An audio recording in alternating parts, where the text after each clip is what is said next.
حامدا و مصلیا اما بعد سلسلے دروس سیرت النبی صلی اللہ علیہ وسلم کی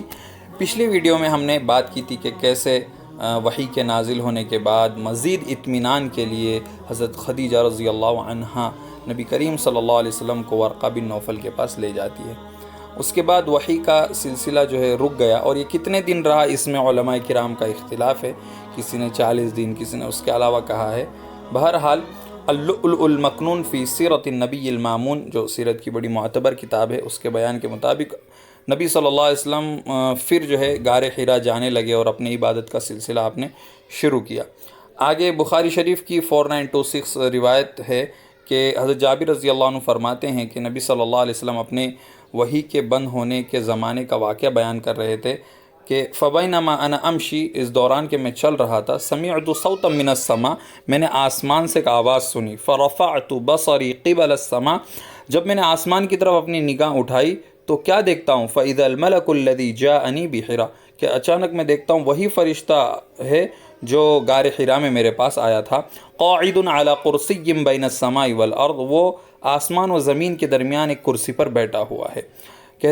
نبی صلی اللہ علیہ وسلم فرماتے ہیں فجئست منہ، میں اس سے گھبرا گیا، حتی ہویت الی الارض، یہاں تک کہ میں زمین پر گر پڑا، فجئت اہلی، پھر میں اپنے گھر والوں کے پاس آیا، فقلت، میں نے کہا زملونی زملونی، مجھے چادر اڑاؤ چادر اڑاؤ، فزملونی، تو پھر گھر والوں نے جو ہے مجھے چادر اڑائی۔ فانزل اللہ تعالیٰ، پھر اللہ نے وحی نازل کی، یا ایھا المدثر قم فانذر الی قولہ، اللہ تعالیٰ کے قول فہجر تک، یعنی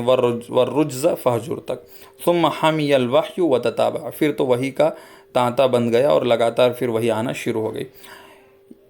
یہ جو دوسری وحی ہے، علامہ ذہبی رحمہ اللہ سیر اعلام النبلاء میں اور فقہ السیرہ میں ڈاکٹر زید بن عبد الکریم فرماتے ہیں کہ اس دوسری وحی پر جو ہے نبی صلی اللہ علیہ وسلم رسول بنے۔ پہلی جو وحی آئی تھی اقرا،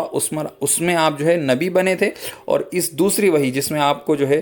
پیغام کے پہنچانے کا حکم دیا جا رہا ہے، قم فانذر، کھڑے رہیے اور ڈرائیے، تو اس دوسری وحی میں جو ہے آپ جو ہے رسول بنے۔ اب پہلی آیت ہے یا ایھا المدثر، اے چادر اوڑھے ہوئے، یہ اللہ کی نبی صلی اللہ علیہ وسلم سے محبت ہے کہ آپ کے جو ہے